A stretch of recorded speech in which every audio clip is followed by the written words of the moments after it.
총론의 마지막 파트가 되겠습니다. 경찰청 공무원 행동 강령입니다. 이것은 우리 경찰청 훈령으로 되어 있죠. 공무원 행동 강령이라는 게 있는데 이것은 대통령령입니다. 이것의 그 상위 법령이 그 부정청탁 금지법이죠. 그래서 부정청탁 금지법하고 우리 경찰청 공무원 행동 강령은 거의 한 7, 80%가 중복이 되는 부분이 있습니다. 여기에 기술된 부분은 중복되는 부분은 빼고 우리 행동 강령에만 규정되어 있는 것들 중에서도 또 우리 실무종합에서 언급이 되고 중요한 것들만 그것만 추려낸 겁니다. 자, 직무 관련자를 보면은 경찰 관서에 특정한 행위를 요구하는 개인이나 단체가 되겠습니다. 전의경의 부모나 형제 자매도 직무 관련자에 포함이 됩니다. 이런 부분들은 좀 유의를 해야겠죠. 적용 범위는 우리 경찰청에 소속된 공무원뿐만 아니라 파견된 공무원에게도 적용됩니다. 당연히 적용되겠죠. 파견된 공무원에게도. 자, 그리고 부당한 지시 요구입니다. 상급자가 공정한 직무를 향한 지시를 했을 경우에는 그 사유를 상급자에 소명하죠. 그리고 따르지 아니하거나 행동 강령 체행관하고 상담할 수 있답니다. 자, 밑에 보면은 부당한 지시가 반복될 때에는 행동 강령 체행관과 상담해야 한다 되어 있습니다. 그러니까 첫 번째 부당한 지시를 받은 사람은 상급자에 소명하고 따르지 않거나 아니면은 이 행동 강령 체행관, 우리 경찰서 같은 경우는 청문 감사관이 되는 것이죠. 이 사람하고 상담할 수 있답니다. 그런데 반복이 되면 하여야 한다는 것이죠. 이 부분을 잘 기억을 해야 됩니다. 자, 이렇게 상담을 받은 행동 강령 체행관은 그 지시가 부당하단 말이죠. 그래서 취소나 변경할 필요가 있다라고 스스로 판단을 했습니다. 그랬다면은 기관장에 보고해야 되는 것이죠. 이게 보면 이제 필요하다고 본인이 인정을 한 거잖아요. 필요 없다고 인정을 해버렸으면 보고할 필요가 없겠죠. 근데 필요하다고 인정을 했음에도 불구하고 보고 안 한다. 보고할 수 있다라고 이렇게 규정이 된다면 그것은 말이 안 되겠죠. 그래서 뭐 직무유기에 가까운 그 행위가 될 수 있습니다. 그래서 아래에도 보면은 몇 가지가 나오는데 필요하다고 자기가 스스로 인정을 했다면은 반드시 하여야 하는 것이죠. 여기도 같은 경우죠. 하여야 한다. 필요하다고 인정하면 하여야 한답니다. 자, 그런 부분을 유의해서 보면 되겠습니다. 다만 그 상급자가 부당한 지시를 스스로 취소 변경한 경우에는 소속 기관장에게 보고하지 않을 수 있답니다. 그래서 이제 행동강림 체행관이 기관장에게 보고를 하려고 했는데 상급자가 부당한 지시한 상급자가 알아서 이렇게 취소 변경해버린 겁니다. 그럴 때는 보고하지 않을 수 있다는 겁니다. 물론 보고해도 되겠죠. 않을 수 있다는 겁니다. 그래서 이런 규정을 잘 봐야 되는 것이죠. 이때 소속 기관장은 필요하다고 인정하면 기관장이 생각을 해보니까 필요해 라고 인정을 했다면 그렇다면 반드시 적절한 조치를 취해야 하는 것이죠. 그런데 반복 지시한 상급자를 이때는 징계를 할 수도 있는데 징계하여야 한다는 아니죠. 징계할 수 있답니다. 징계와 관련해서는 이제 기관장이 또 징계하는 것도 아니고 징계는 이제 의뢰를 하는 것이죠. 그럼 징계위원회가 열려서 거기서 징계를 하는 것인데 징계와 관련해서는 할 수 있다라고 규정이 되어 있습니다. 자, 부당한 수사 지시에 대한 이의 제기와 관련해서 행정체행관에게 상담 요청할 수 있다 되어 있습니다.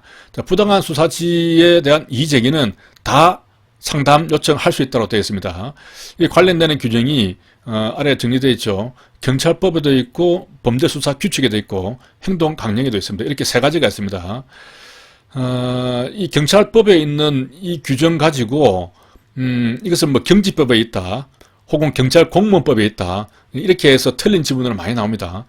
이 수사 이의제기 관련한 규정에 대해서 이 경찰법에 있다는 거 참 외우기 힘들어요. 하루만 지나면 또 잊어먹습니다. 경지법에 있는지 경찰공무원법에 있는지 매번 헷갈립니다. 그래서 적절하게 이 암기법을 만들어야겠는데 아직까지 만들지는 못하고 있습니다. 그런데 한편 보면은 우리 경지법에 보면은 뭐 대충 우리가 그 조항을 알고 있잖아요. 뭐 1조는 목적이 있고 그게 경직 비명이라고 되어 있죠. 비례원 측은 명문으로 규정되어 있다. 2조 같은 경우는 이제 임무가 들어가 있는데 뭐 생범 경쟁이 교외에서 공안질 한다 그렇게 되어 있고 3조부터는 이제 불신검문에 들어가잖아요. 그럴 때는 이제 불보의 범위 사유 뭐 장구 분무 뭐 그런 식으로 나가기 때문에 수사 이의 제기에 관해서 규정이 될 부분이 안 떠오릅니다. 없습니다. 우리 경찰공무원법에도 경찰관의 어떤 뭐 의무라든가 권리에 대해서는 경찰공무원의 권리는 뭐가 있죠? 제복 있고 무장한 권리가 있죠. 그리고 의무는 제복 있고 거지직 금지 있죠. 앞서 강의에서 얘기를 했습니다. 그래서 경찰 공무원법과 경직법에는 생각해보면은 이의제기가 들어갈 만한 구성은 없어요. 경찰법은 너무 많아가지고 제가 이렇게 말씀을 드릴 수는 없지만은 뭐 그렇게 생각을 할 수도 있겠는데 그렇게 해가지고는 너무 돌아가는 것이고 그렇게 하다가 착각하면은 틀릴 수 있겠죠. 말이 좀 너무 길었습니다만은 수사에 관한 이의제기는 이렇게 생각하면 어떨까 싶어요. 경찰법은 조직법이잖아요. 그래서 이의제기는 조직에다가 한다. 우리 조직에다가 이의제기를 한다. 그래서 경찰법에 규정되어 있다. 이렇게 생각을 해서 이 부분을 좀 잘 암기를 하시기 바랍니다. 자, 이어서 보면은 정치인 정당으로부터 부당한 강요 청탁을 받은 경우에는 기관장에게 보고하거나 행동강령 차인간에게 상담하여야 한다죠. 정치인 정당은 반드시 하여야 합니다. 자, 이것을 다시 한번 정리를 해보겠습니다. 이 부분이 뭐 특별하게 두 문자로 암기할 수 있는 것도 아니고 내용을 반복적으로 봐서 이해를 해야 되기 때문에 다시 한번 정리를 해보겠습니다. 자, 상급자의 부당한 지시에 대해서는 상급자의 소명하고 따르지 않거나 상담할 수 있다죠. 반복이 되면은 해야 됩니다. 이때 행동처인가는 본인이 판단해서 필요하다고 인정되면, 필요하다고 인정되면은 어떤 조치를 해야 되는 것이죠. 그런데 이 상급자가 스스로 취소 변경해버리면 보고하지 않을 수 있다는 겁니다. 스스로 바꿨으니까 좀 배려하는 것이겠죠. 그리고 필요하다고 인정되면 하야하고 반복 지시한 상급자를 징계는 하야한다가 아니겠죠. 그렇기 때문에 너무 엄격하게 하면 유도리가 없으니까 징계는 할 수 있다로 이렇게 규정하는 게 맞습니다. 자, 그리고 부당한 수사 지휘는 항상 할 수 있다로 규정되어 있습니다. 이 세 가지도 다 할 수 있다로 규정되어 있죠. 필요하다 인정되면 해야 되는 것이고 정치인의 정당에 대해서는 이것은 뭐 외부 압력이죠.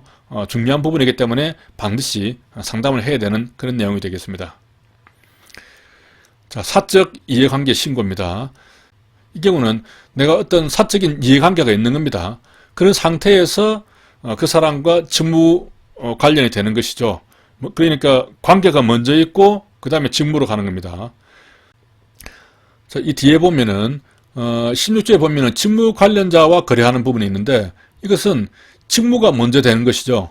내가 어떤 일로 그 사람을 직무 때문에 알게 된 겁니다. 근데 나중에 그 사람한테 어떤 돈을 빌린다거나 혹은 뭐 그 사람이 팔고 있는 어떤 물건을 산다거나 그 이후에 거래가 이루어지는 것이죠. 그렇게 이 순서가 뒤바뀌는 부분입니다. 자, 먼저 사적 이해관계 신고를 보면은 이 말에서부터 이게 숫자가 나오죠. 4와 2가 보입니다. 사적 이해관계 신고. 4하고 2가 보이죠. 여기도 보면 4하고 2가 보이죠. 그렇게 해서 일단은 4하고 2하고 관계 있는 부분이다 하는 것을 힌트를 얻어야 됩니다.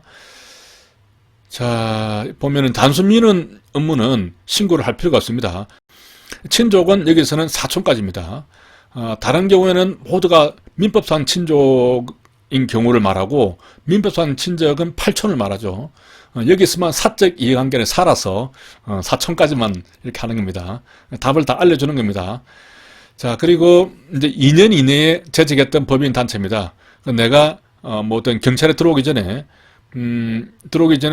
이제 한 2년 이내에 근무했던 어떤 회사가 있다면 그 회사 사람이 와서 나한테 어떤 뭐 직무 관련해서 민원을 제기하는 거죠. 그런 경우는 상당히 내가 좀 잘 봐줄 가능성이 많겠죠. 그러니까 이제 그런 경우도 2년입니다. 또 2년 이내에 이익을 준 또 지속적인 친분자, 내가 어떤 이익을 줬는데 그 사람하고 계속 지속적으로 친분을 맺고 있는 것이죠. 자, 여기서는 이제 2년이 되는데 보통 이제 우리 실무 종합에서 보면은 조금 오래됐다고 하는 개념이 나올 때는 항상 5년이 나옵니다. 그리고 최근이라는 느낌이 들어가는 어떤 법조문에 있어서는 보통 2년이 들어가죠.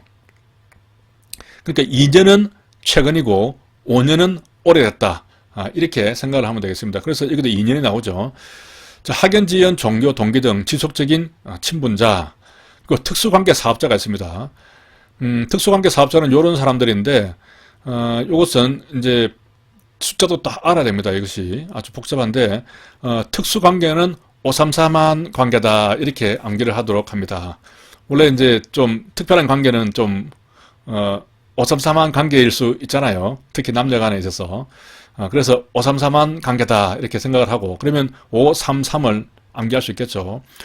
그 다음에 발음이 533 하면 5는 잠깐 쓰면서 해보겠습니다.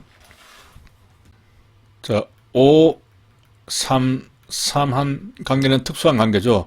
여기서 자음이 0이 나오고 여기서는 시옷이 나오고 시옷이 나오죠. 그런데 여기에 보면은 총액, 여기서도 0이 있고 여기는 총수, 시옷이 있고 시옷이 있죠. 그렇게 해서 연결을 시키면 됩니다. 이래서 연결해서 여기서는 총액이 되는 것이죠. 총액이 되고 여기는 총수가 됩니다. 여기도 총수가 되는 것이죠. 그러면 다 암기가 되는 것이죠. 총액 5니까 5할이 되는 것이고, 그리고 총수 3할이 되는 것이고, 총수 3할이 되는 것이죠. 여기서 533한 관계라고 먼저 암기를 했으니까, 이렇게 533한 관계다 해서 이것과 2020 시엇을 암기합니다. 자, 그렇지 않으면 이게 뭐 자본금의 얼마, 뭐 주식의 얼마, 지분의 얼마 이런 것들이 상당히 복잡하게 하고 또 이 내용을 다 이해하려면 어렵거든요. 그러니까 어차피 뭐 총수 이렇게 나오면 30%가 나오고 총액 나오면 50%가 나오니까 이렇게 암기하는 것이 좀 더 간편한 것 같습니다. 자, 그 다음에 300만 원 이상 금전거래자입니다. 여기서 이제 300만 원이라고 했죠. 우리 근로자들 평균 월급이 300만 원입니다. 그래서 300만 원이라면 한 달 월급이기 때문에 상당히 큰 돈이죠. 그래서 신고가 필요한 큰 돈의 기준을 우리 근로자의 한 달 월급으로 맞췄다라고 저는 생각이 됩니다. 그런 식으로 대충 생각을 해서 300만 원을 연장을 하시기 바랍니다. 그리고 이제 퇴직 전에 5년간 같은 부서에 근무한 사람이죠. 이것은 내가 이제 올해 퇴직을 했다면은 5년 전부터 근무했던 부서에 같이 근무했던 사람을 말합니다. 그러니까 나는 이미 퇴직을 하게 되는 것이죠. 그러면 남아있는 사람들이 있죠. 그러면은 이제 그 사람이 하고 있는 업무에 대해서 퇴직한 내가 가서 어떤 민원을 제기하면은 직무 관련자가 되어버리는 것이죠. 사적 이해관계가 있는 직무 관련자가 되는 겁니다. 이러한 그 조항이 우리 취업 심사 대상자에도 있고 또 징계위원회 그 자격 요건에도 있죠. 먼저 취업 심사 대상자를 보면은 이렇게 규정되어 있습니다. 퇴직일로부터 3년 동안 퇴직 전 5년간 근무한 부서와 관련되는 기간의 취업 금지라고 되어 있습니다. 상당히 어렵죠. 자, 내가 이제 퇴직을 했어요. 그러면은 앞으로 3년 동안은 내가 퇴직하기 전에 5년 전까지 근무했던 그 부서, 예를 들면 뭐 견문과라고 합시다. 견문과 제가 4년 전에 근무를 했단 말이죠. 근데 그 부서에서 어떤 물건을 구입하고 있는 주거래 회사가 있단 말이죠. 그러면 그 회사에 내가 취업을 한다든지 할 때 그러면은 취업심사 대상자에 들어가게 되는 것입니다. 3년 동안은 내가 퇴직할 3년 동안은 그런 말입니다. 그래서 이제 공직윤리위원회에서 어떤 확인을 받아야 되는 거죠. 내가 취업을 하려 그러면. 근데 이번에 좀 뭐 바뀐 게 있어가지고 경사부터 경감까지는 그 단순한 뭐 노무직이라든가 뭐 서비스직 같은 경우는 이렇게 취업심사를 받지 않도록 그렇게 이제 좀 간편하도록 이번 올해부터 이렇게 규정은 바뀌었습니다. 그런 부분도 앞부분에 제가 설명을 했습니다. 그리고 징계위원이 되는 부분은 우리 보통 징계위원회가 있고 중앙징계위원회가 있는데 보통 징계위원회에서도 20년 이상 근무하고 퇴직한 경찰 공무원은 징계위원으로 들어갈 수가 있습니다. 그런데 그때도 이러한 조건이 있죠. 퇴직일로부터 3년간, 퇴직 전 5년간 근무한 부서에 징계위원으로 갈 수 없다는 겁니다.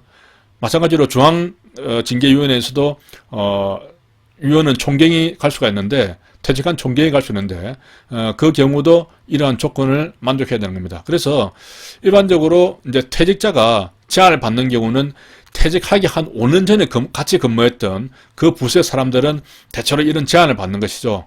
그리고 언제까지 제한받느냐면은 퇴직하고 난 다음에 3년 동안은 그런 제한을 받거든요. 그런데 이 경찰청 공무원 행동 강령에 보면은 퇴직 후에 3년까지 한다는 그런 말은 없어요. 그러니까 내가 퇴직하기 전에 5년 전까지 근무했던 그 부서에서 같이 근무했다면 이건 뭐 평생 사적 거래 관계에 직무 거래자로 신고를 해야 되는 상황이 되는 것이죠. 아마 제가 볼 때는 이 부분은 이게 다시 나중에 좀 보강해서 규정을 수정해야 될 것 같아요. 이것처럼 퇴직연로부터 3년간 뭐 그런 규정이 있어야 될 것 같은 생각이 듭니다. 그렇지 않으면 너무 가혹하잖아요. 사적 이해관계에 있는 공무원이 신고를 했을 경우에 기관장은 대상 공무원의 직무를 일시 중지를 시키든지 뭐 대리 또는 공동수행 그 업무를 다른 사람에게 재배정하든지 아니면 이 공무원을 전보를 시킬 수도 있습니다. 다른 부서로 발령을 내버릴 수도 있습니다. 대단하죠. 자, 그래서 요것도 요 사유가 되는 것을 할 수 있는 부분을 암기를 하는 것이 좋겠습니다. 이 문제가 되어 있기 때문에요. 그래서 요 말을 제가 한번 만들어 봤는데 공중전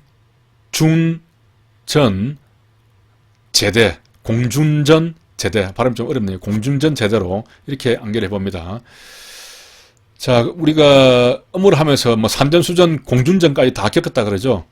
그런데 이런 민원 업무는 이제 공중전에 해당되는 겁니다. 그래서 공중전을 더 이상 하지 못하도록 제대를 시키는 것이죠. 공중전 제대시킵니다. 그러한 공무는. 그렇게 암기를 좀 하면 좋겠습니다. 다음으로 부당이동의 수수금지, 사적 이익을 위한 소속기관 명칭, 직위를 공표, 게시금지. 이것을 이제 직위의 사적 이용 금지입니다. 예시로 이제 룸사롱 개업식에 화환을 보내면서 어디 경찰서 형사과장 하는 직함을 넣어서 화환을 보낸다면은 다른 사람이 볼 때 그 룸사롱은 상당히 어떤 보호를 받고 있는 듯한 그런 느낌이 들잖아요. 그래서 그런 것들은 직위를 사적으로 이용한 것이기 때문에 금지가 되겠습니다. 직무상 알게 된 정보로 투자를 하거나 타인의 투자를 돕는 행위 금지입니다. 돕는 것도 금지가 됩니다. 자, 우리 이번에 새로 나온 게 이제 갑질이죠. 직무권한 등의 행사한 부당행위 금지, 아주 좋은 말로 되어 있죠. 한마디로 얘기하면은 갑질 금지입니다.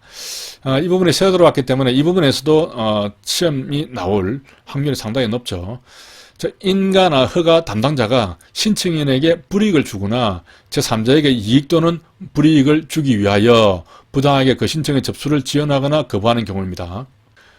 여기 보면은 신청인에게는 불이익만 주는 것이죠. 그래야 갑질이 되는 것이죠. 신청인에게 불이익을 주고 그럼으로써 제3자에게 어떤 이익이 되게 하거나 또 혹은 제3자의 불이익 주기 위해서 하는 것이죠.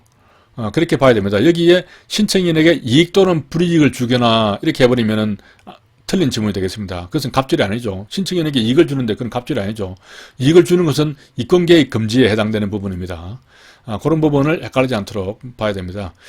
직무 관련 공무원에게 직무와 무관하게 범위를 벗어난 지시 요구를 하는 행위, 물품 용역 공사 등 직무 관련자에게 기관의 의무나 부담을 전가하거나 집행해야 할 업무를 부당하게 지연하는 행위, 소속 산하기관의 부당한 업무 전가 또는 비용, 인력 부담시키는 행위, 다 갑질이죠.